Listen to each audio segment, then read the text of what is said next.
Welcome back to the second plenary session of Day 2, Social Stock Exchange, a way forward for NGOs. The idea of creation of a social stock exchange is expected to produce a major shift in how social sector projects get funded and can prove to be a game changer for the NGO sector. Through a detailed discussion, the session will look at the dynamics of a social stock exchange in India. It's my privilege to introduce the speakers for the session. We have with us Ingrid Srinath, Director, Center for Social Impact and Philanthropy, Ashoka University. It's my pleasure to introduce Dr. Rajesh Tandon, Founder, President, Participatory Research in Asia, PRIA. We also have with us Amit Bhatia, Founder, Aspire Impact and Aspire Circle. And our fourth speaker for the day is Royston Braganza, CEO, Grameen Capital. The session is being moderated by Mr. Vijay Mahajan, CEO at Rajiv Gandhi Foundation. And with that short introduction, I hand over to Mr. Vijay Mahajan to take forward this discussion. Thank you, Pooja. Thank you, all four panelists, as well as the audience for being here for this session. I'll briefly introduce the topic, particularly for those of you who may have barely heard of the term social stock exchange, but may not be aware of some of the details. And those who are aware may therefore please bear with me for the next few minutes. Like so many things in our times, one of the things that's going through a serious phase shift is how civil society work can be financed. There was a time when significant funding in India used to be foreign funding. That more or less, started reducing from the early 2000s, and it's come down significantly. In terms of rupee value, that's been made up significantly by the new source of funding, which is corporate social responsibility, CSR funding.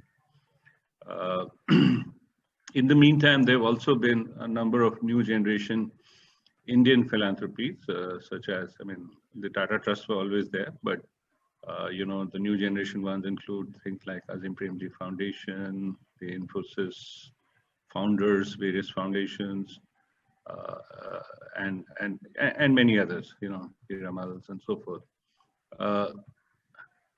But at the same time, the requirements of both development and social reform work have dramatically increased. And part of it has to do with the fact that on the one hand, India has taken off in a variety of ways. We've been among the fastest growing economies, large economies in the world for the last 2 decades, 7.5% compounded average growth rate for the last 2 decades.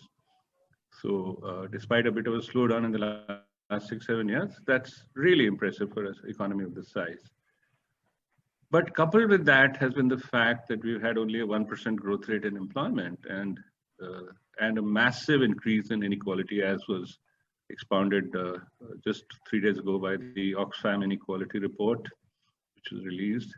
And this morning in the Times of India, there's an excellent article by Professor Ashwini Deshpande of Ashoka University, which shows, all you have to do is look at the graph and see, you can see the gap between the top 10% of Indians and the bottom 10%, and it's opened up like the mouth of a magarmach, So this simultaneous enhancement of prosperity at the aggregate and a lot of poverty and inequality and injustice at the disaggregated level, at the level of individuals, households, communities, geographies, sectors, then creates a very substantial space. If you think like an engineer, this is a classic thermodynamic situation for flows to happen. Whenever there's a differential, flows will happen. Whether you're a mechanical engineer or an electrical engineer, you can immediately know that flows should happen. But the flows if they are only through the two routes of corporate philanthropy, through the CSR route, or individual philanthropy of the foundation kind, and some individual giving, which is also beginning to take off.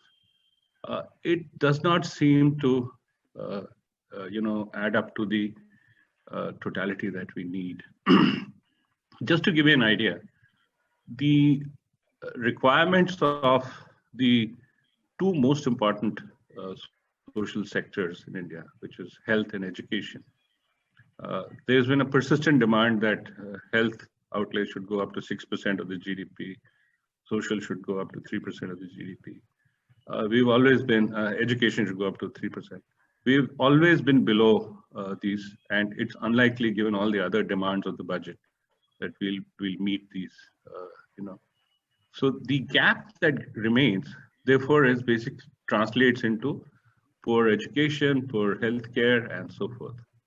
Likewise, for almost any other public service, whether it is drinking water, whether it is access to electrical energy, whether it is,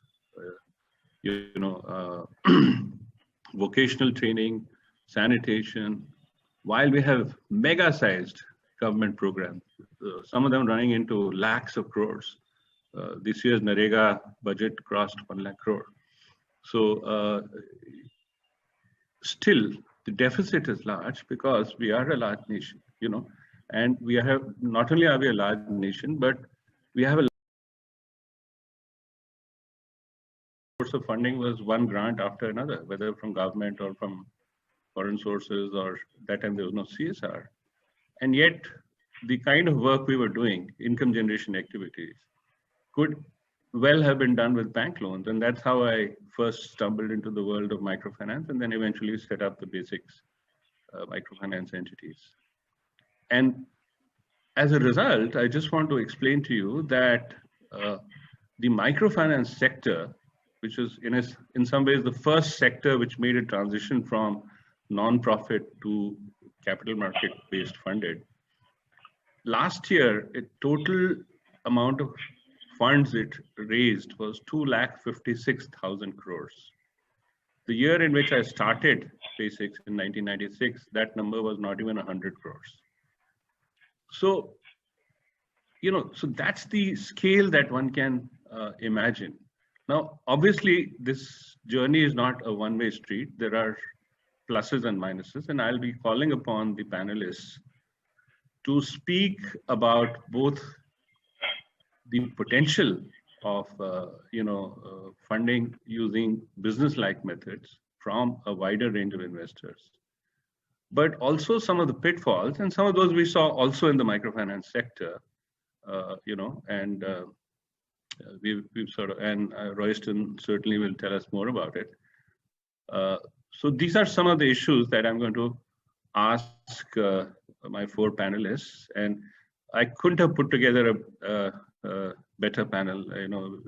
Vipin and I have worked on the list for a whole month, and so let me start with Rajesh, who, though he's been introduced as the founder of Priya, but in some ways he's the anchor of the civil society sector in India, and indeed globally he was very deeply involved with Civicus for many years. I think Rajesh, you were probably one of the founding members of Civicus, right? Civicus is the global alliance for civil society institutions. So Rajesh, you have watched many transitions, in your 40 years of work for public causes. To call you an NGO wala is the least of your descriptions. You basically use platforms beyond government and beyond business to address much needed social causes. What do you think? Do you think the social stock exchange will help in that, or will be a hindrance, or will be just a distraction? Thank you, Vijay, and thank you, Pooja and Vipin, and wonderful colleagues in the panel. It was in 1978 that I finished my PhD on empowerment of tribals in southern Rajasthan from Department of Organizational Behavior, School of Management, Case Western Reserve University. And I was given a lien by Indian Institute of Management, Calcutta, where my first job was a lecturer. We were called associates in those days. And that experience transformed me to come with my electronics engineering of IIT Kanpur and MBA management background to come to work in support of those who were being excluded, even at that time. And by the time PRIA was set up in 1982, next week we celebrate our 39th year completed, and I'll invite you all to the 40th anniversary celebration next year, 2022. Within 3 years, we started focusing on, we designed a program in partnership with SEWA we called Mini Social MBA. In 1983, with my own hands and with some support, I wrote the first manual on bookkeeping, account keeping in voluntary organization. That was the phrase in 1980s, not civil society. And in 1985, along with such colleagues like late Mr. Chadda, Prem Chadda, who was the ED of Engineers India at that time, held the first workshop on management of voluntary organizations. And by the time 1986 happened, and some of you may remember the campaign on code of conduct, my most serious objection to me and my background came from Sitaram Yechuri and Prakash Karat. They called me agents of Western imperialism because I was bringing a set of tools and perspectives to strengthen. I used to say my colleagues in voluntary organization those days that it doesn't matter whether you wear chappals and pajamas and carry a jhola. Your commitment is exceptional. But if ever you will be harassed, it will be on your compliance. So competence must be strengthened along with commitment. We have traveled quite a bit of journey since then.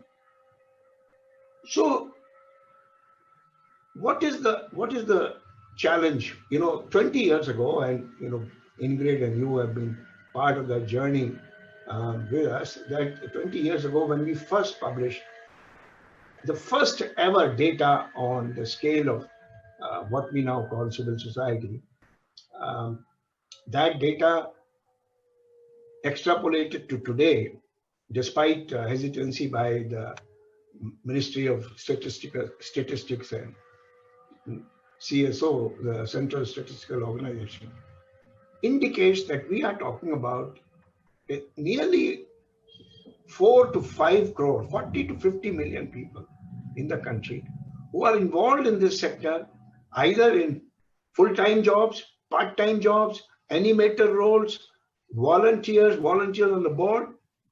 Calculation you yourself, which I have done. Now, the needs are so vast that neither the public grants nor private philanthropic contributions are going to address this. So looked at from that point of view, the potential for scaling up resources for social sector, as Social Stock Exchange indicates, is enormous. And I think the initiative, and with people like Ingrid being involved in it, there's a sense of hope as well. But there are several potential downsides. First of all, to release any report during the lockdown of the pandemic raises questions like amendment to farm laws. The sort of the sense of who was involved and who was consulted. Yes, some development organizations were consulted, but they are the very epitome of whom stock market likes. So who else was? So there are fears about what is this around. Then there are concerns about what kind of work will receive investment and what will therefore get marginalized. And you yourself mentioned human rights work. I think the work around accessing, um, you know, advocacy initiatives which are linked to ensuring accountability of governance. I don't know whether my fellow panelists agree or not. The fundamental problem in this country is malgovernance at all levels. And in a democracy, citizens must be enabled, empowered, and capable of holding their governance institutions accountable from the bottom up, not necessarily from New Delhi, but from the bottom up. And we know that these kinds of initiatives tend to result in some sort of a further harassment, intimidation. In 1988-89, when Bunker Roy's campaign on minimum wages was launched, he discovered, even Bunker Roy discovered in 1988-89, that the second installment from the government did not come. And I coined a phrase and used to joke about the crisis of second installment. Priya itself has had to let go nearly 1 crore of rupees from state governments in Bihar and Jargon in the 10-15 years ago, because we were not willing to compromise on corruption and those issues. So these are some of the concerns which need to be taken into account, and only conversations can help. The second set of concerns is about the notion of moving from grants to investment, as you said. And investment is seen as corporate, is seen as leading to takeovers. I remember one of the conversations, I think Ingrid was also there, people were raising questions about, will we be taken over? And I used to joke that, look, all the new technology startups, they want to be taken over because that's how they make money. They never have profits. They just have valuation. So this notion of investment needs to be understood. I think investment will bring long-term resources, because if you view it from the point of view of investment, it's different from CSR. And the problem with CSR is it's 9 to 10 months. It's like at best 11. It's the kind of rental agreement you get in Delhi, 11-month lease for your apartment.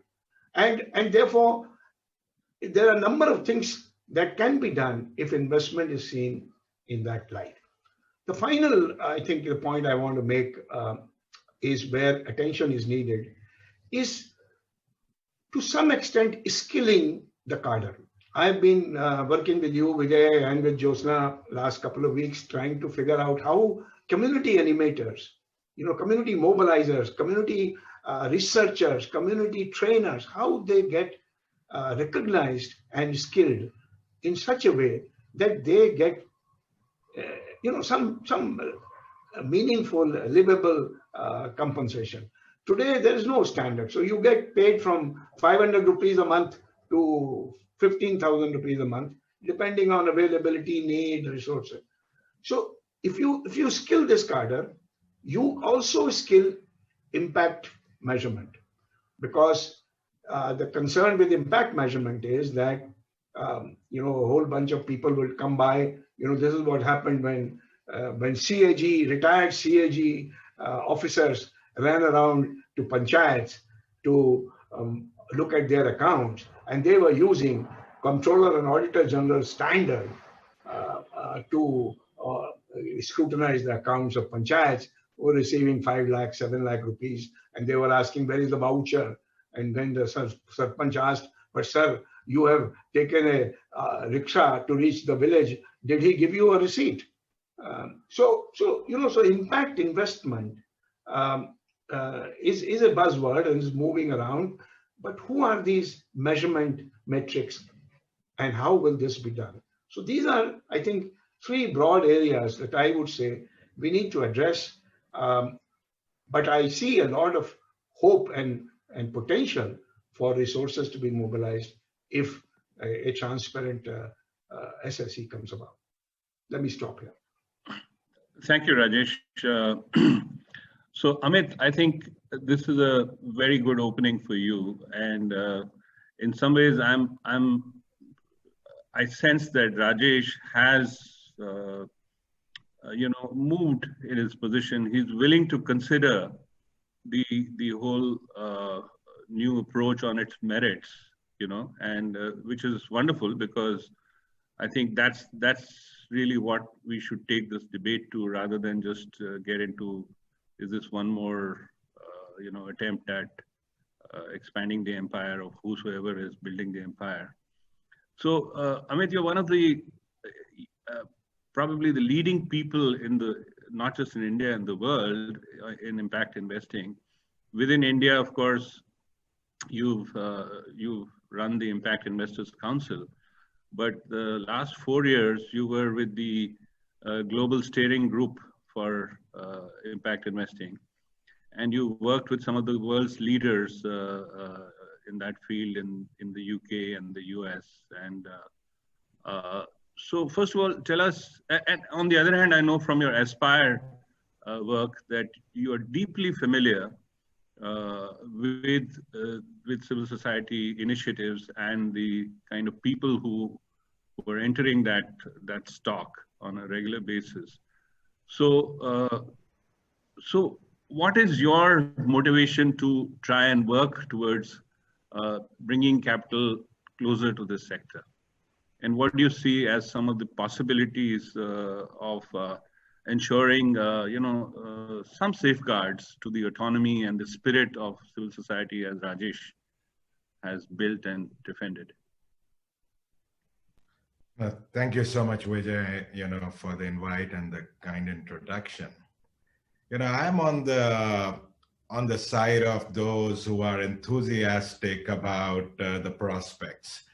To my mind, in the last 12 months, the news about this potential social stock exchange should have been a rare, cheerful news, especially for the nonprofit sector, amidst many news which have been very suspiciously received, or the environment which was very challenging given the pandemic, whether it was the new ATG guidelines or new FCRA bill or now new CSR amendments.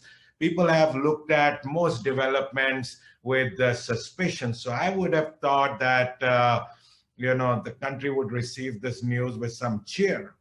But as I found to my surprise that there's a fair amount of people who are receiving this with rather cautious optimism, not sure that this is going to benefit everyone.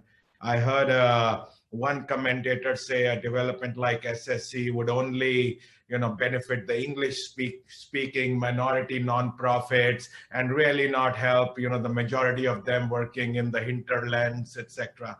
So I think given these mixed feelings about this, I want to just give my initial remarks in the context of how I have, from my vantage point, seen global developments and why I believe this is a fairly essential institution building exercise for impact capitalism, which is imminent and almost upon us. So I think at the outset, just want to tell the audience here that we are in the middle of once in 100-year change in what is going to be called capitalism 2.0 or impact capitalism. And think of it in this way, that if 19th century was all about returns and 20th century was risk and return, 21st century is risk, return, and impact.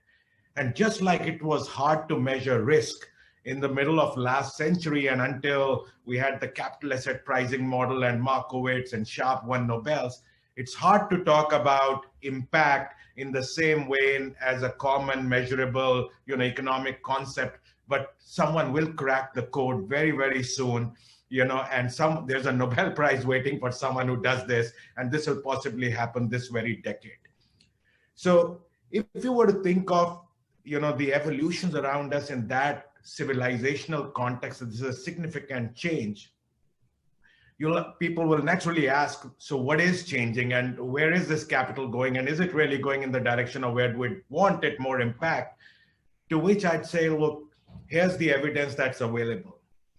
till the end of last year, it is estimated close to 40 trillion of the 100 trillion plus assets under management around the world move towards the impact continuum. And this impact continuum consists of really three steps. It's, responsible investing, or ESG investing as it is called, sustainable investing, and impact investing.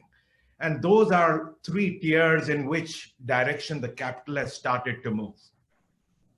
The nonprofits, obviously have received the least amount of traction in this, because bulk of the action has been in how the for-profit sector has been embracing impact. And I will talk about the opportunity SSC therefore creates for this. But given this shift in capital, I think India needs to start thinking about how we're going to create pathways that capital moves towards those actors, especially nonprofits, who are capable of creating significant impact. So when I read this last year, the working group report, I was delighted for many reasons. And and while everyone would know this, just for the sake of your audience's clarity, I think the fact that nothing like this has worked around the rest of the world, this is just pioneering, progressive, just radical. The social stock exchange in London failed within 2 years. The Singapore, experiment is a very private experiment with a few players. The Brazil experiment was also an experiment with very small quarters with very mixed success. So there has not been a big success story first. So the fact that India could pull something like this off will be truly pioneering. I think the second thing is, given that the world is racing towards how impact measurement management can get standardized, the common minimum reporting framework as espoused by this working group is a step in the right direction. And this is very critical because, I think many commentators, especially in the last couple of years, have said that, the nonprofit sector does need to embrace more transparency, more disclosures, to get the greater confidence built between regulators. And this is going to be a step in an important direction. And I think it'll become a norm. And this 15, 20 years from now, we would not be questioning this like we question all of this. And I want to give people a very interesting throwback into history. If we go 100 years back in time, corporations in US revolted and protested against the idea that in annual reports, they must, disclose their sales. Okay. So just the idea that sales that we take for granted, it was said back in 1915 and 20, before the financial accounting standard, that's a trade secret. Our competitors will know what we are selling to whom we are selling. And there was a global movement coming out of US long before the internet financial accounting standards and international accounting standards were set up. Today, we take it for granted. There's quarterly reporting or half-yearly reporting. We take it for granted. I think similarly, the fact that we have started this movement towards common minimum reporting is a step in absolutely right direction. Otherwise, our nonprofit sector and impact sector could be left behind, because this is the global trajectory. But I think there have been many great ideas coming out of that working group. The use of CSR funds or foreign grants and what is called social venture funds, reduction of minimum threshold of those funds, removal of words like muted returns, very progressive. The mainstreaming of the idea of impact bonds and outcome funds, very progressive. Ability of CSR, to fund, these listed nonprofits, be able to trade CSR credits, just like, as under Reserve Bank of India's priority sector guidelines, those credits are traded. There is hectic activity amongst commercial banks just before 31st March to trade priority sector lending credits. I think great idea. The fiscal benefits, whether it's 100% tax exemption to all donors supporting SSC listed organizations, all of these are, amazing suggestions, which I very much hope that, will actually find mention in the final blueprint. Now, I must though, to talk to the quarters where this has been received with some skepticism, say, given my experience around the world and bringing some international benchmarks, that I think and there's a technical group looking at all this right now, India should actually go further than just what this particular working group report says. And to my mind, Vijay, working around the world, we brought 32 countries into the GSG, and I had a chance and a vantage point to kind of see how the ecosystems in different countries are evolving. I think India can still do 4 things, which will push the idea of social stock exchange really, into the consciousness of nonprofits of how they should in future raise funds and how capital must be accessed. First is, I think I was a little struck by the disinclination of the working group to even define a social enterprise. The fact that they left it to voluntary reporting to address the idea, I thought was surprising. I think, it appears it's an easy way out. And let me give you an example. The reason I think it may not be the ideal solution is across the world, whether it's Impresa Social in Italy, the social purpose companies in Belgium, Solidarity Enterprise in France, whether it is, the community interest company in UK, low profit limited liability in US. I had a chance to look at so many models, and across the world, countries have had to define a social enterprise, for-profit and not-for-profit very clearly. Otherwise, they were not able to build fiscal benefits and flow them directly to the targeted audience. And I think I hope there is some rethinking, that the government does, and this working group does. Second, I think what was very clear as I worked around the world in multiple ecosystems is that there are, on this continuum of this non-profit idea, there are 3 distinct, entities around the world, and India has chosen only 2. And here's what. Everyone is familiar with the charity idea or non-profit NGO that we know well. But social business is being defined differently. Even, Muhammad Yunus's idea of social business is different. It has restrictions on profit repatriation, dividend distribution. And throughout Europe and under EU laws, that is the case. A social business as something between, a private limited social enterprise and a non-profit is emerging as a global legal entity structure. And I think India has a chance of thinking about how, the Section 8 company can be evolved to look more like the social business as around the world. And then, having, clearly a for-profit social enterprise with no restrictions funded by professional impact investors, which can scale, list, give dividends, trade. I think that continuum, does not exist in this architecture. I think it's important. Yeah. I'll pause.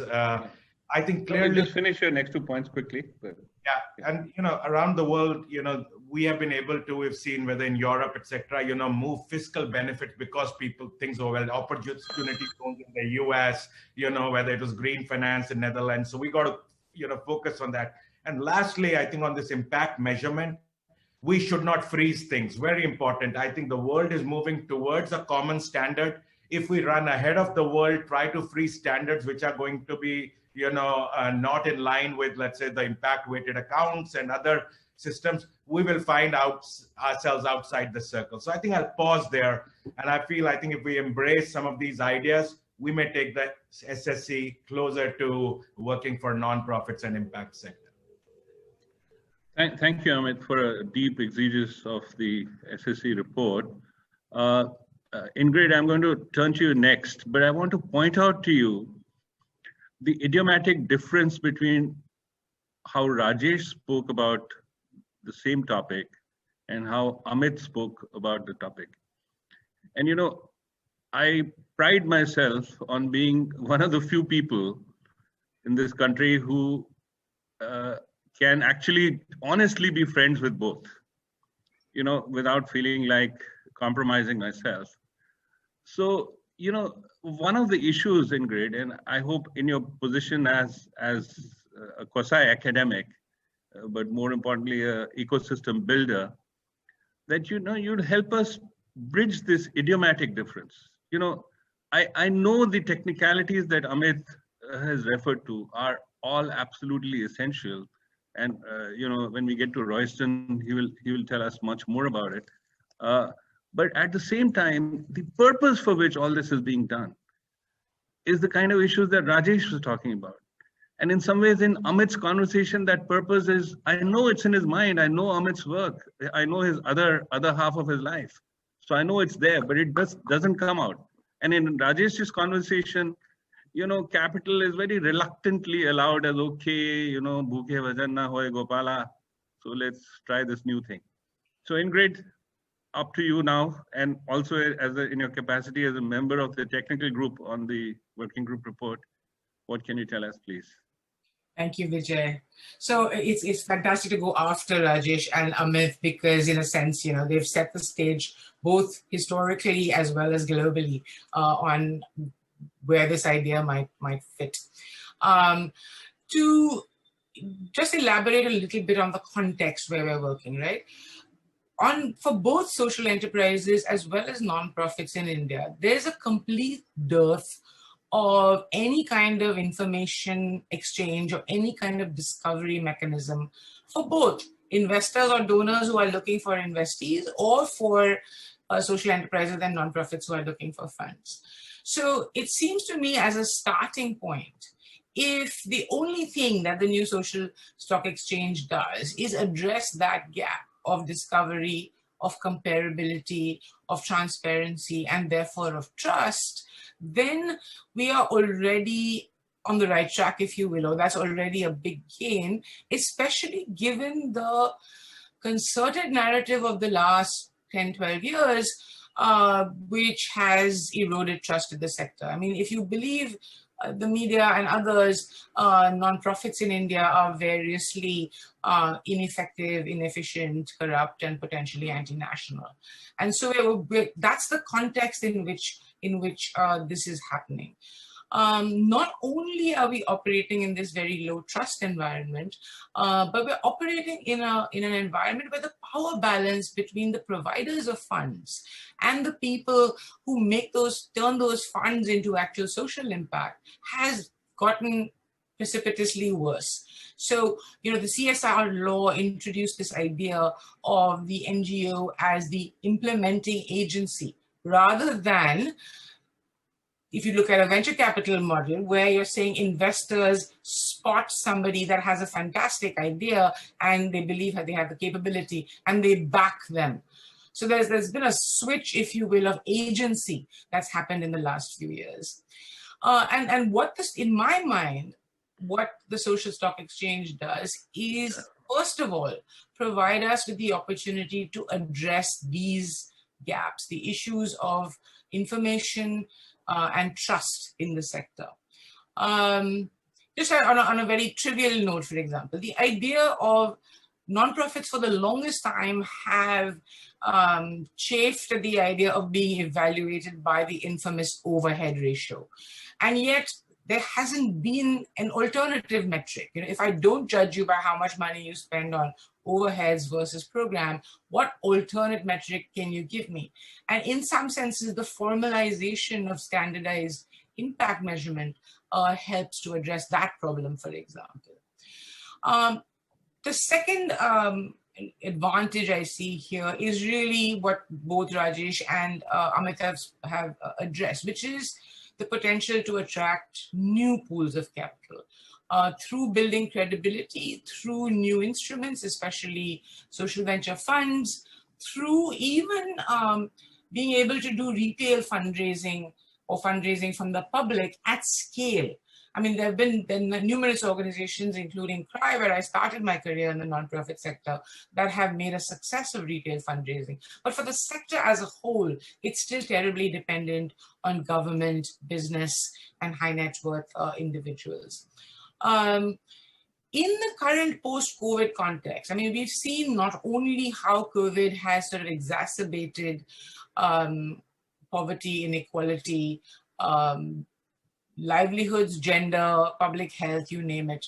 But it's also, we believe, likely to result in declines in resources coming in to the sector from every potential source. You're looking at whether it's government or whether it's business or whether it's international funders, potentially drops in those, at least in the medium term. And so the need, if you will, to seek alternate pools of capital becomes that much more urgent. The other, and the third, I think, big benefit that we potentially see is the opportunity to address very, very critical gaps in the ecosystem. So, for example, the working group has recommended the creation of a self-regulatory organization. This is something that Rajesh and people like him have been striving for I don't know how long it's been, Rajesh, 20 years or more. So to be able to see something that actually has a shot at getting realized in the area, in the domain of self-regulation, in the area of creating the infrastructure and the capacity that we need to actually get good impact measurement, good financial reporting, good governance in the sector, and therefore raise the bar on all of those, is a good in itself. But I think it also, in a sense, helps to shape a much more coherent narrative about these sectors. Currently, I talked about the negative narrative, but we can't, in other countries, I see civil society being able to say, this is the employment we generate, this is our economic footprint, this is our contribution to direct service delivery, this is our contribution to the SDGs. We don't even have the data to do that. And so the transparency, the uniformity of, or some standardization of the way we report has the potential not just to build credibility and trust, but also to shape a narrative about the identity of the sector and its contribution to our society. There have been, of course, multiple attempts to do this in the past, including the Credibility Alliance and Darpan and GuideStar India. I think the reason the Social Stock Exchange has a slightly better shot at success in this domain is because it's backed by the Finance Ministry and SEBI. On the flip side, there are also considerable risks, some of which Rajesh touched upon. I would not entirely dismiss out of hand the fact that there have been 8 attempts around the world to build a social stock exchange, none of which have achieved any degree of spectacular success. So I think it's critical for us to actually study those and to learn from them and to ensure that in our design process, we're factoring in learnings from that experience. Fortunately, I know there's a report coming out in February from ICNL, the International Center for Not-for-Profit Law, which has actually done a reasonably detailed comparison of that experience with what's being proposed in India. And so we will have that available. The second big risk, of course, is that we won't actually see new pools of capital, but you'll simply divert capital from grant funding to the social stock exchange. So cannibalization of existing resources. Another risk, and this Rajesh touched upon, was that it will exacerbate what is already a growing skew towards favoring more, techno-managerial type of interventions. And so, sort of, if you will, putting the people who can play that game, play the metrics game better than others, might be at an advantage compared to those that work in the truly complex, truly long-term, truly wicked problems that bedevil our society. And so, there's the risk, if you will, with this platform, that you will see cherry picking, that you will see people going after only those interventions that are short-term, easy to measure, service delivery kind of organizations. And that they will then crowd out not just the smaller and the less corporatized organizations, but also those that work in the more critical areas. So carefully managing, therefore, the price of entry and the entry barriers, I think, is one of the things that we're focused on in the technical committee, which is certainly, first of all, addressing Amit's concern about the definition. I'm reasonably confident that there will be a definition. I don't think SEBI is quite comfortable with the idea of a sort of open door policy on that one. And thankfully, we've had people on the committee who can actually help arrive at that definition. The second is around the range of activities that will be seen as legitimate social purpose, if you will. And so, the risk that we would simply end up with a replication of the list that we have for CSR, which would then exclude what Rajesh or I might think, or you might think of as all the worthwhile work that's happening in the sector. I think that there's the fact that the committee this time around included 4 nonprofit representatives, 2 academics, all bringing strong points of view on this, will hopefully result in a better list of activities. There are questions, of course, around things like data ethics. So this rush to create better impact measurement we're seeing it in COVID times, causing privacy problems, surveillance problems, really dignity problems for people that we call beneficiaries. There are regulatory wrinkles. So, while the working group, for example, clearly specified that foreign investors would be welcome on the social stock exchange, the recent changes to the FCRA law have the effect both of, it's become almost impossible to blend foreign and domestic capital in any kind of vehicle. It also, the whole issue of not being able to re-grant raises some questions around how social venture funds, for example, will function if they have foreign funding. And so there are a number of, the idea, for example, that the information repositories, the SROs should be sustainable by being able to charge fees, for example, runs afoul of the income tax laws that prevent business income from exceeding 20% of total income. So there's a number of those questions that have to be resolved, and it's not clear yet whether the Home Ministry is, for example, behind some of these changes, where they will stand on some of these changes. I think what just to summarize the sort of approach we're taking on the committee, first of all, I think the composition is much better than it was on the working group. And so you have more diverse perspectives. You have investors, nonprofits, academics, people who had experience with the MSME exchange, NABARD, and others. The committee has been very open to receiving input from grassroots organizations and experts. So, for example, a note that Rajesh put together, or this thing that ICNL is putting together, a number of nonprofits have presented to the committee. So there's been an openness to receiving input from a wide range of sources. There's a clear overt bias in the committee towards nonprofits and towards ensuring that the smaller, more grassroots, more community-led organizations have at least as good a shot at qualifying as the more corporatized ones. So keeping entry thresholds as low as we can while still retaining credibility on both sides. For example, one of the things that we are considering is the idea of, can you have a situation where a nonprofit or a social enterprise might be certified as compliant with social stock exchange norms, even if they're not yet listing on the exchange? And so the idea that many organizations that may not feel ready yet to engage with on the transaction front, but wish to get that halo of saying, yes, I'm legit, as defined by the social stock exchange, that avenue will be available to them as well.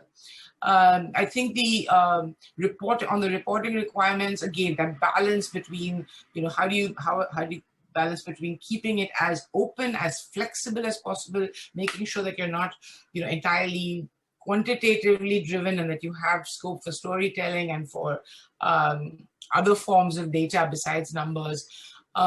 Ensuring that the norms are minimal while being credible, and setting sort of aspiration goals, saying, exactly what Amit said, that here's where we're starting, and this is how we expect to evolve over the next several years, including building those, designing in those mechanisms for periodic review and for periodic redesign.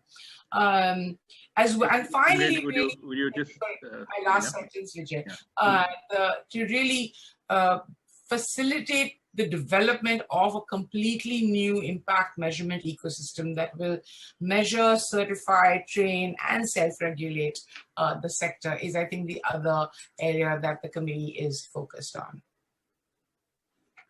Thank you so much for it's quite heartening to know that the second working group, or the technical group as it's called, is more diverse and is already being much more consultative. and is taking into account the possibilities of those who thought they would be on the margin of this, this innovation. Let me go to Royston now. Royston, I've known you from the time you were with HSBC and used to run the microfinance business out of there. And I think it's been, what, 14 years since you stepped across to Grameen Capital? And so— I wish it was a step. Yeah. Go ahead. Yeah. So, so I certainly want you to, in some ways, tell us. I, by the way, did visit the Grameen Capital website and looked at all the tombstones, as they're called, of all the deals that you've done, and I was delighted to see that there were some which were as small as 5 crores and so forth. Of course, increasingly there are bigger deals. But I'd like you to spend some more time on talking about the Grameen impact work that you've done, which covers health, education, agriculture, and clean energy, if I'm not wrong. Because in some ways that's closer to what NGOs do compared to the microfinance sector, which has kind of got mainstreamed. It's almost become an asset class in the capital markets. Please go ahead. Sure. Thank you, Vijay. You reminded me of my journey by saying the step down. It was actually quite a slide. I keep joking that I keep coming down the corporate ladder while everybody else, like Amit, moves up. The corporate bank, investment bank, and city banks, and mid-market, HSBC, SME, then Grameen microfinance, now rock bottom with Grameen Impact. So it's been the race to the bottom, as it were. But thanks for talking about Grameen Impact. All gold and diamond is deep down. Let's hope that we're able to pick the people who are deep down and lift them up. I think that's what all of us on this panel are hoping to do. What I will do is summarize, and I was intrigued by the discourse between Ingrid's comments on the wicked problems that bedevil us, and Vijay, your comments yesterday morning about the gods. So we seem to be stuck well between the god and the devil.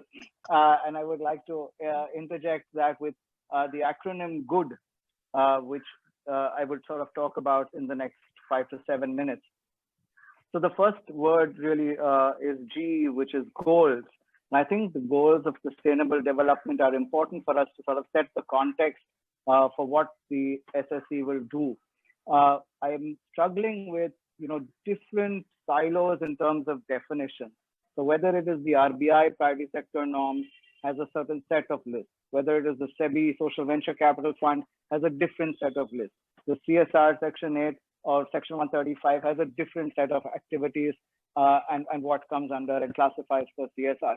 I think it's about time for us to jettison all of that and say, this is one definition, whether it is the 17 SDG goals or the 169 indicators that follow from those 17 goals, whatever it is. I think, people in power like you, Vijay, and Ingrid, and those who are influencing policy have to say, let's create because there is too much of money, time, and effort on taxonomy, which everyone's developing for their own worldview. And we cannot have that. I mean, just yesterday, actually day before with Nick Donahoe at CDC, we were on a panel and they're talking about something called the just transition, $2 billion going into this thing called the just transition. Now, they are defining it as it's exactly what we are doing. It's exactly what Rajesh is talking about. How do you bring people that are, at the bottom of the pyramid up? It's exactly what Amit referred to, when he talked about the different pools of capital. So rather than, at least in India, if we want to create something that is not, falling like Singapore, London, Brazil, and others have as Ingrid and Amit mentioned, we need to create pools of capital that are consistent. And that is what, Vijay, you were successful in microfinance, and then I, as chair of Southern, when we grew a sector from close to $1 billion to today $30 billion. Now that asset class, as it were, or that transition needed ecosystem players to come in. It needed clear definitions. And again, to Amit's point on definition, it needed that clarity. When I addressed the UN General Assembly in September 2018, people are talking about a $30 trillion gap for the SDG financing. Even on a ballpark guesstimate basis, India will account for $7 to $8 trillion of that gap. Post-COVID, maybe even more. Now, the fact is, how do we look at getting that type of capital market funding in? Because it's not going to happen without mainstream capital. you're not going to hit $7 trillion without mainstream capital. So as much as we want to talk about, how we cannot be selling our souls, we have to safeguard our souls, define a mechanism to ring fence our souls. And Rajesh and you, Vijay, hold that conscience for us. But how do we safeguard our souls at the same time bring in new pools of capital that really see the common purpose, which is where blended finance comes in. The need to be able to say, how do we bring in different pools of capital? And again, to Amit's point, it's not, muted is not the same as blended. That's the tragedy of our times, that we think that blended finance means I'm the impact guy is going to take a little lesser in return or a little higher than he would have normally taken, and the commercial guy is going to take a little lesser, and then we will both meet at a midpoint and get a blend. No, the commercial guy gets his commercial return, the social person gets their social return. How do you do that? And that's where Grameen has pioneered in Grameen Impact and SDG Impact Bond. So for example, if Rockefeller or Gates was doing a $2 million project in Bihar for training women to become women entrepreneurs, we would say, rather than putting that $2 million out, you put that as a guarantee. Keep it with you, that money. We will give that money as a loan to these social enterprises or to these NGOs. And when we give that money, we will define the outcomes at the get-go. During the life of that facility, we will look for outcome funders, Unilever, Johnson & Johnson, Reckitt Benckiser, whoever are focused on, say, goal 5, assuming that's women's empowerment, or goal 8 on livelihoods and skilling. And if those outcomes are met at the end of the term, then CSR pays those NGOs or pays those social enterprises who repay me, and the Gates or Rockefeller guarantee remains untouched, which they can then use in Chhattisgarh, and I can do the same process there, and then they use it in Jargon. So what we are doing, to Ingrid's point, we're not cannibalizing pools of capital, but we are creating new pools of capital on the back of a single guarantee. Rockefeller 15 years ago, when we set up Grameen Capital, insisted that we take $5 million from them for microfinance. And we kept refusing. And they said, no, this is a grant. Please use it. We want to support microfinance.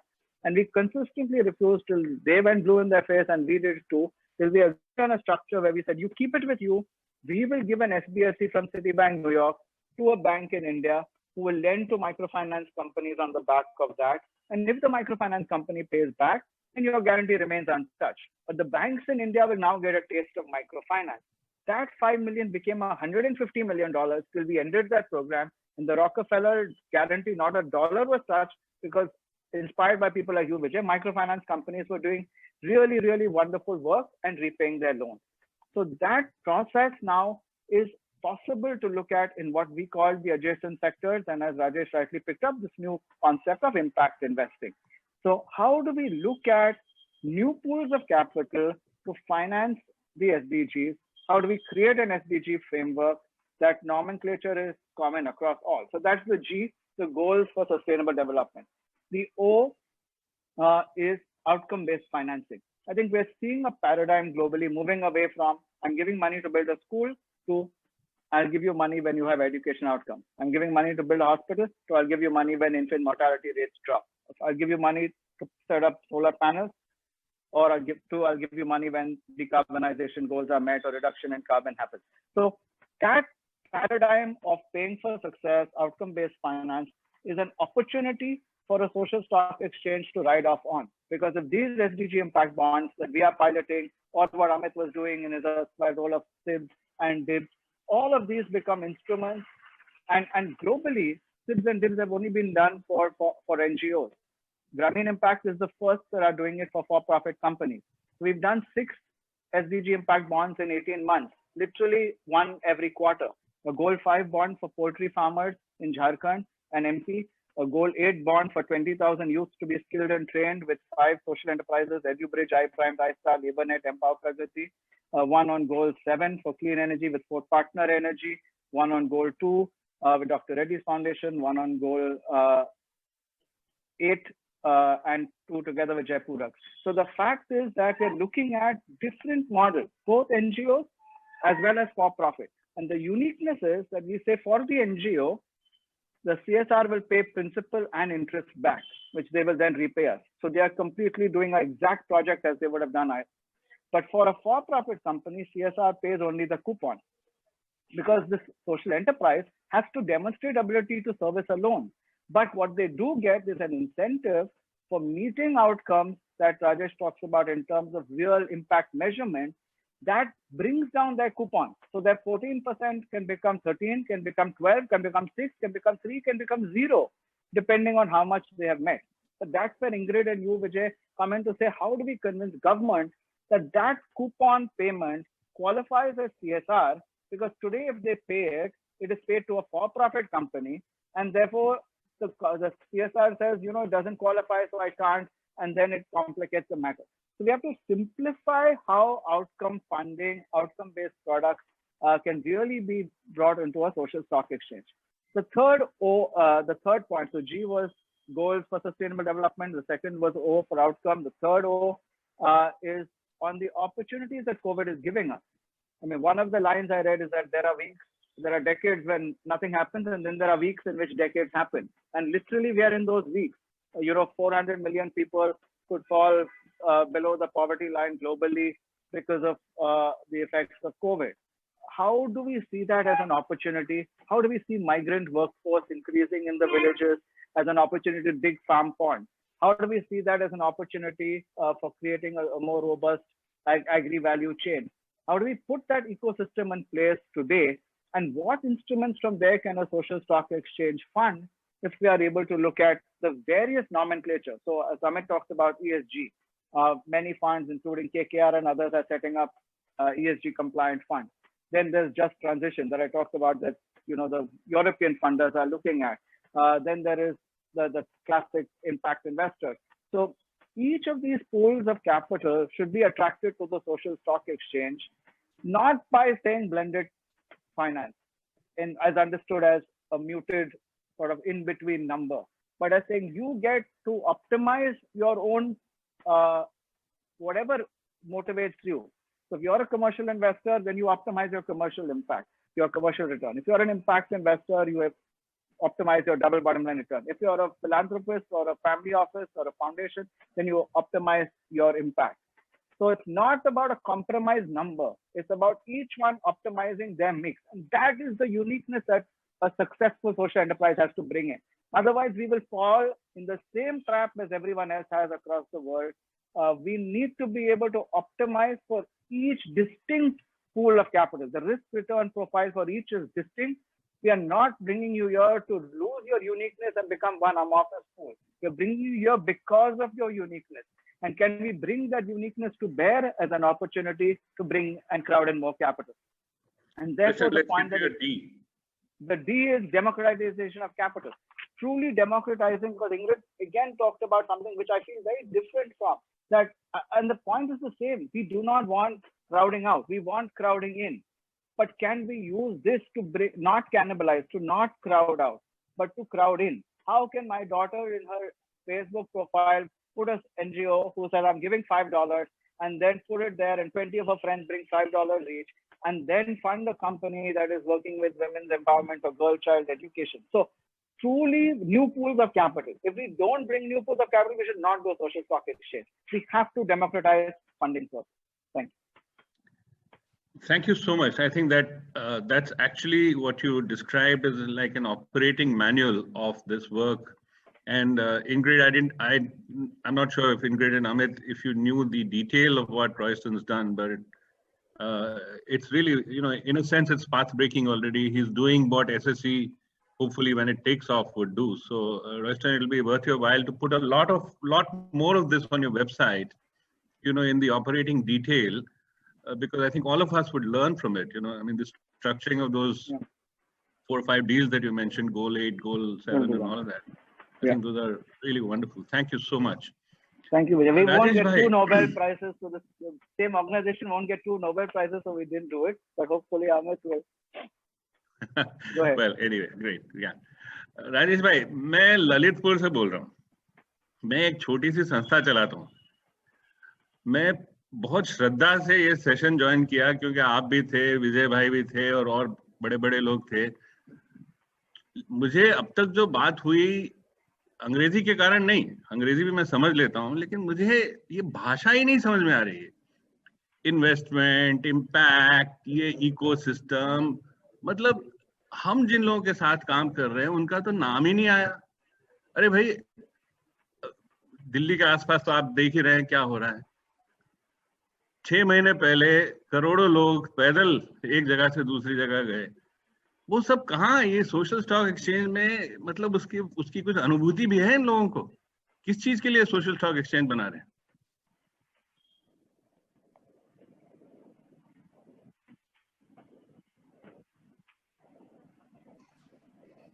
You're on mute. Yeah. आप ललितपुर की बात कर रहे हैं, मैं तो बांसवाड़ा की बात कर रहा हूँ। बांसवाड़ा में आदिवासी माइग्रेट भी करता है। बांसवाड़ा में वहाँ की महिलाओं को अपना बच्चेदानी का ऑपरेशन भी करवाना पड़ता है अगर वो जॉब करना चाहती हैं डेली वेज में। तो बांसवाड़ा भी है, मुद्दा है।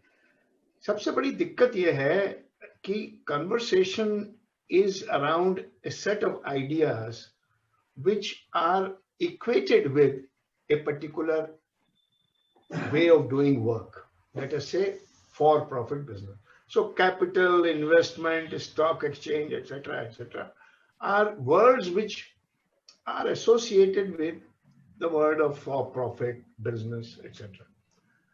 And in a country like ours, where the ecosystem of, let me use the word ecosystem of this for-profit, etc., is basically confined to 3 or 4 zones: Mumbai, Bangalore, maybe Chennai or Hyderabad.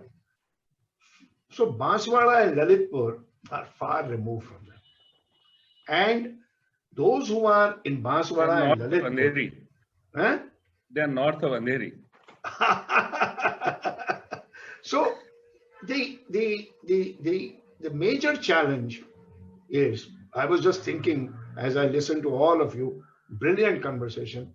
Major challenge is that this group of people should be having these conversations in Lalitpur and Banswara as well. I want Amit and Royston to come to Banswara and Lalitpur symbolically to be able to explain the way they explained, because it's not good enough for me to become a translator. Because the world of capital, the world of investment, the world of stock exchange is ingrained in people's minds as an exploitative, usufruct, high rates of profits, etc., and the various anis in recent years. So I think it's important for them to understand that there are mechanisms and there are people behind those mechanisms. The mechanisms are not trustworthy. People are. And essentially, when we want to build trust, we have to have a communication and we have to strengthen relationships. I can operate in that world because I can claim IIT and IIM pedigree. But even I feel myself alien to the conversations of my batchmates when I return to their 50th or 40th reunion, because the vocabulary is very different. 2 days ago, I sent them a small video clipping of Ticket's speech. Half of my batchmates, these are IIM, IIT batch. I am Calcutta, I am a bloody gold medalist topper. They respect me for that. Half of them claimed, oh, you have been brainwashed. This is fake. I wrote back, I said, no, my friend, you are operating in a different bubble. That's what it is. And I think this is our tragedy. This is our national tragedy, that we operate in different bubbles and we don't cut across the communication. So impact investors should be those who have traveled to Lalitpur and Banswara, and those who are expected to make this intermediation should have their, it's not possible.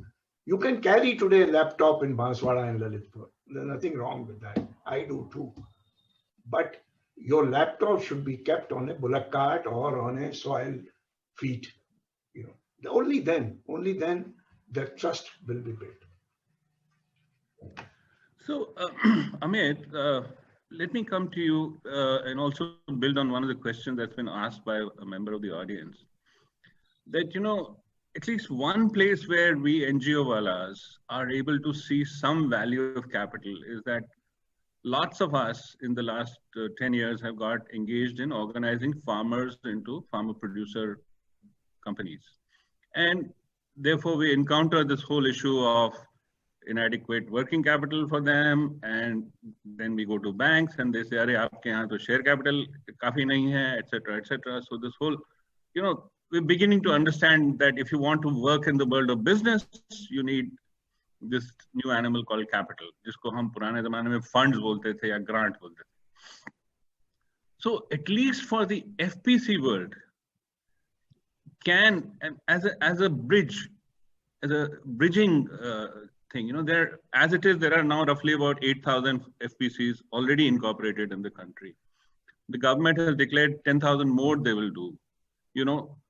Each of them, I know from personal experience, could do between 2 to 5 crores worth of annual business without any problems. Very few of them have total, share capital of more than 10 lakhs.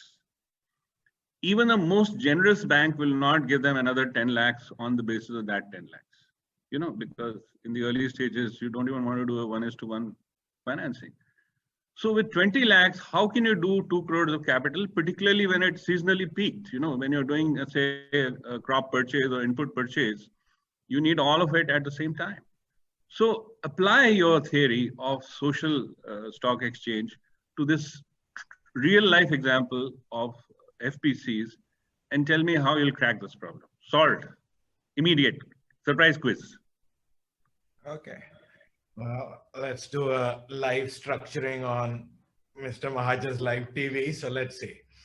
So this is a great example, Vijay, because the farmer cooperative mostly are through a marketing company in front. And you have to look at Amul and say, okay, what did they do? And Amul has 5 billion in revenues, 85% profits go back to the farmers, etc. And they're beautifully organized, both the cooperative at the back end and marketing company in the front.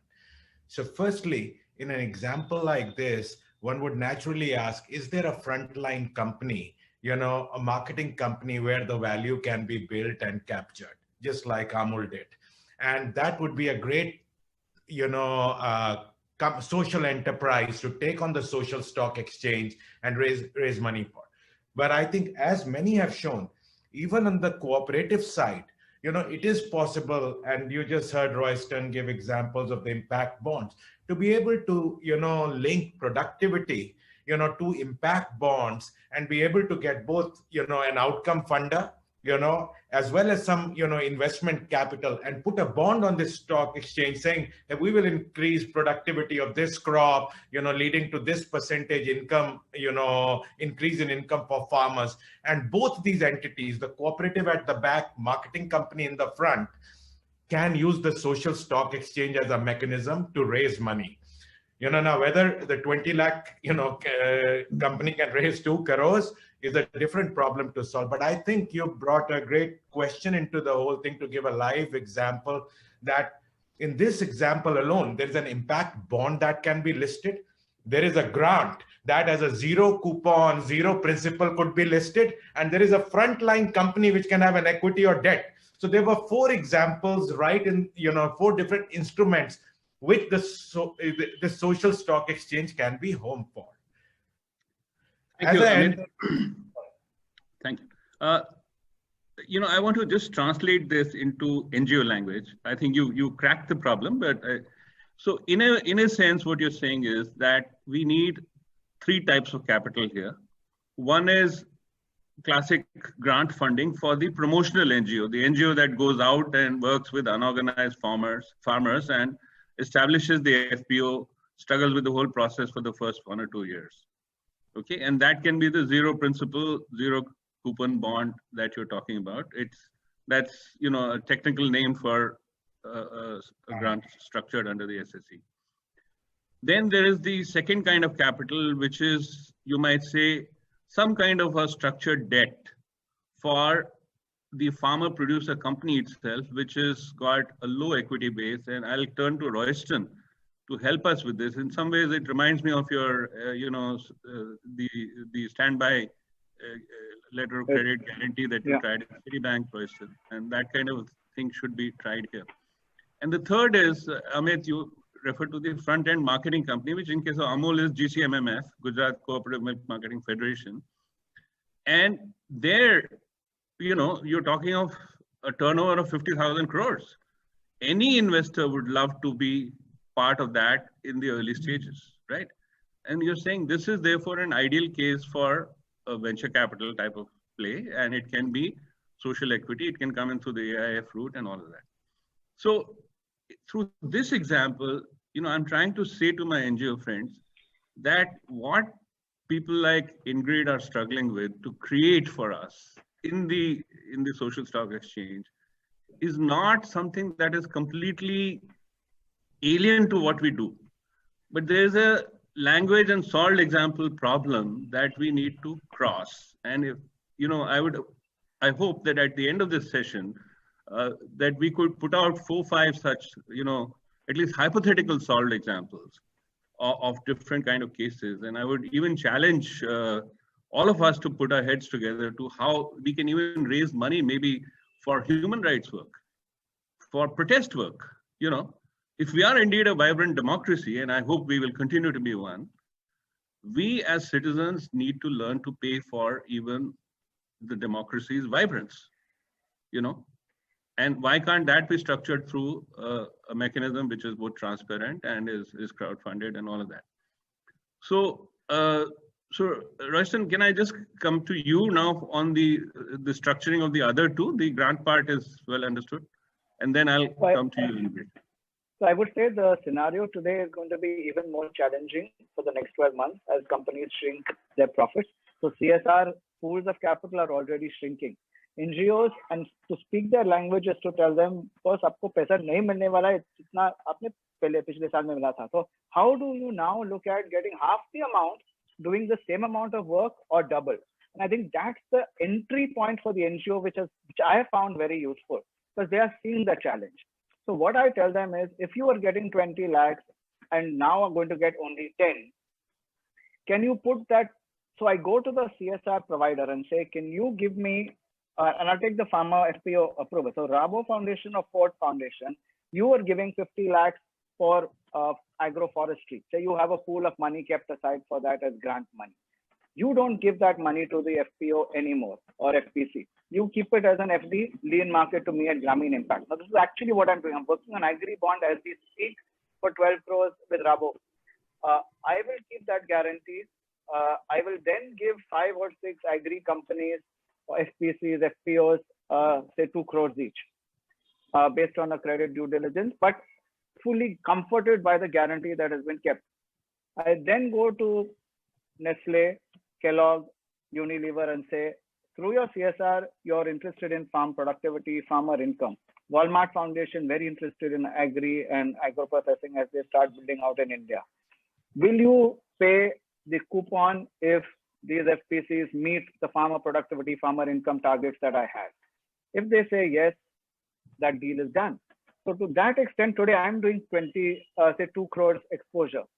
Then I go my next round, phase 2, and do a 20 crore exposure, by which time Patnis and Tata and Dempos who have invested in me as equity investors in my NBFC. Now I say, can you also be a co-investor in this bond of 20 crores?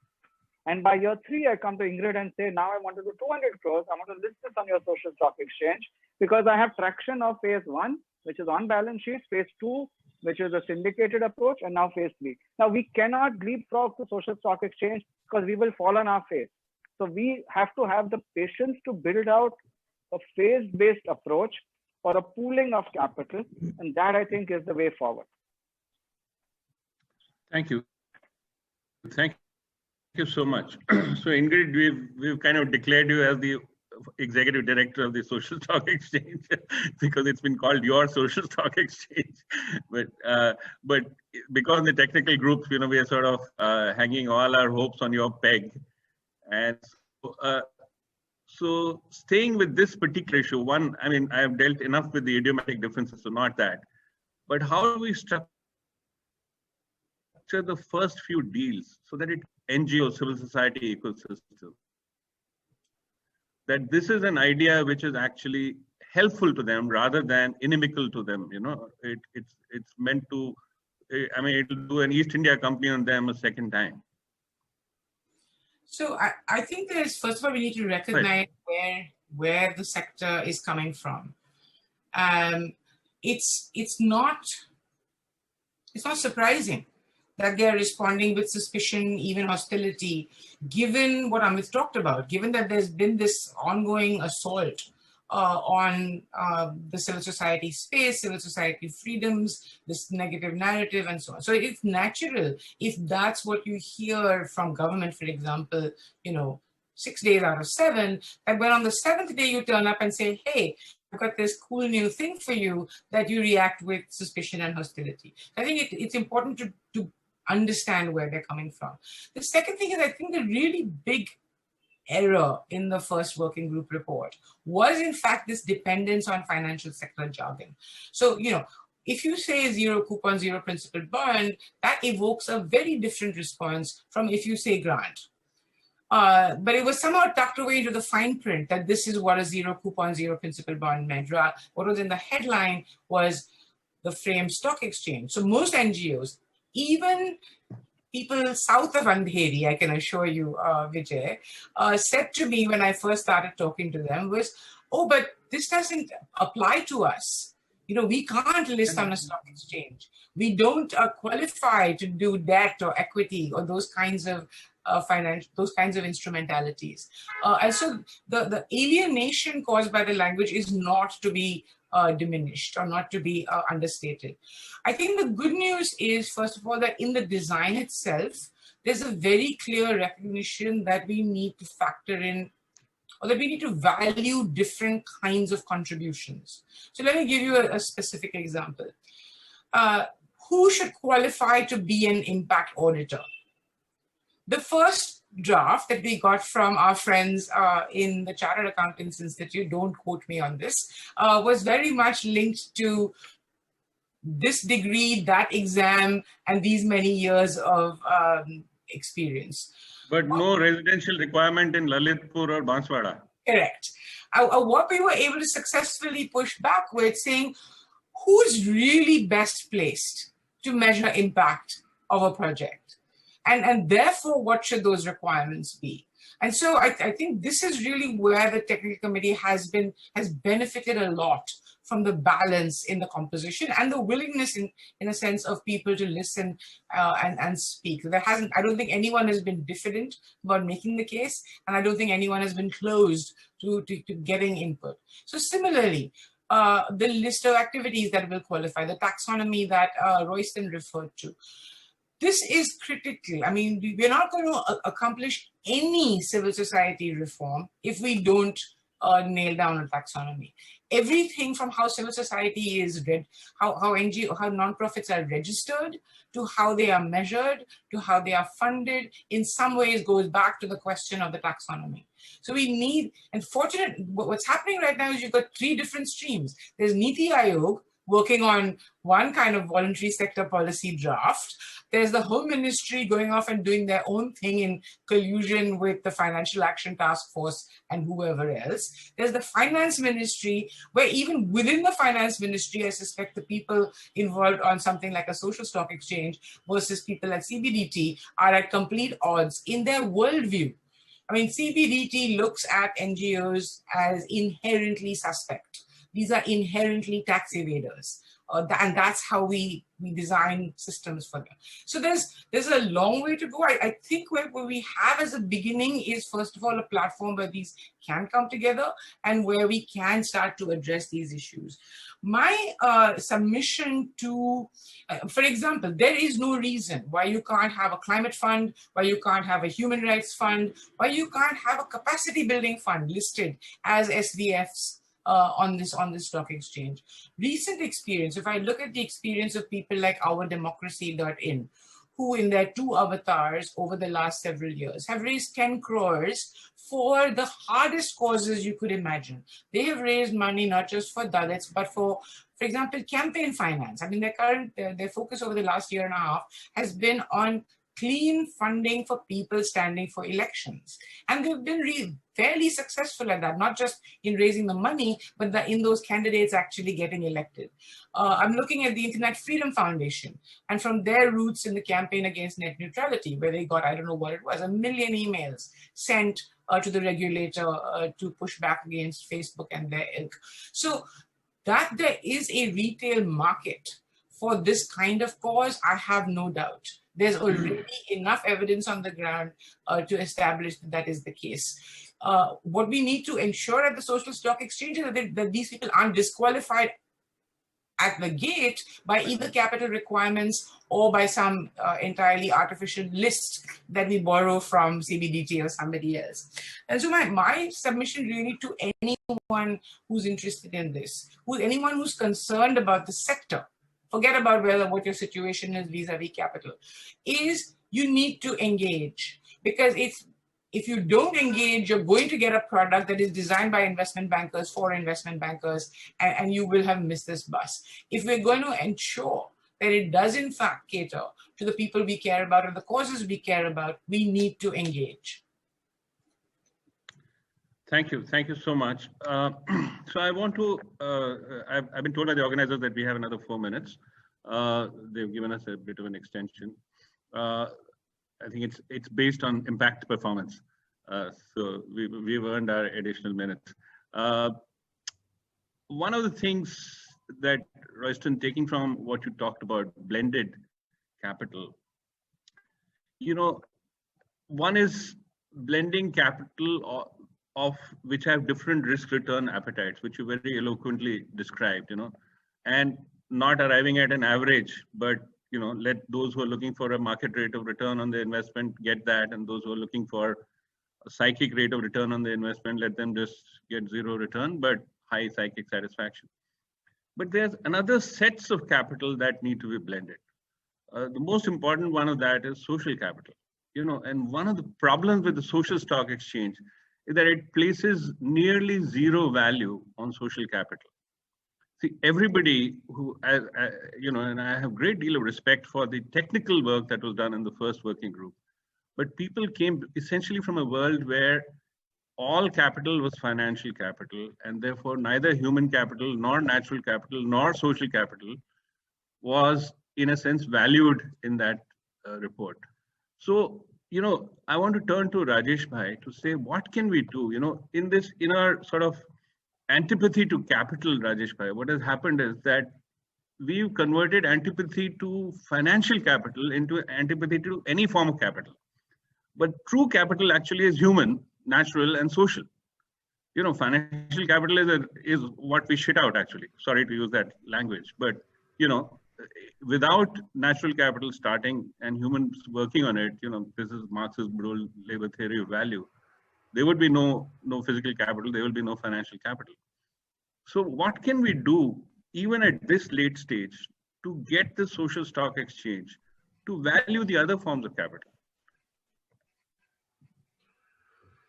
Well, when in 2019, when the finance minister talked about 5 trillion economy, and we were all clapping, I wrote a blog, some of you may have seen. 5 trillion economy needs 15 trillion social capital. And that social capital, that connectivity and trust across communities and households requires invested and engaged interventions. And this is where those who have not, I've just started reading the latest book, Upswing, from the author of Social Capital. And he is describing how America destroyed its social capital by the events that have taken place there in the last 10 years. And he is even commenting on the fact that America is going to lag behind the financial race as well because of that destruction of social capital that has happened there. And what is the value of social capital is that from extreme individual gain, it creates a sense of balance of collective well-being. And unless we incorporate that meaning of collective well-being, our individual gains are unsustainable. So this conversation has to be. Yes. Thank you, Rajesh. And I want to end by reminding all of you to please go to the Times of India edition today, either electronic or physical, and look at just that one graph where the gap between the rich and the poor has taken off like this. You know, it's really a crocodile's mouth. And I can assure you that unless we correct that and bring this closer mainly by raising this and maybe reducing this slightly, we are going to be eaten up by this crocodile, surely. And if the social stock exchange can actually make a difference in making the people from the world of financial capital understand that there's real value coming from the world of natural capital, from the world of human capital, and ultimately it's social capital that will make the social stock exchange take off, I think we've missed the point. And I know my finance. I'm a Mahajan. Thank you very much. Really enjoyed this session.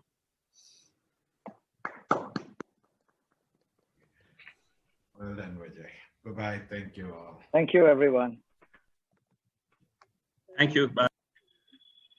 I thank all the speakers for demystifying the contours of social stock exchange for our delegates today, setting it in the historical and global context and emphasizing on its importance for organizations in the social sector, especially in the post-COVID context.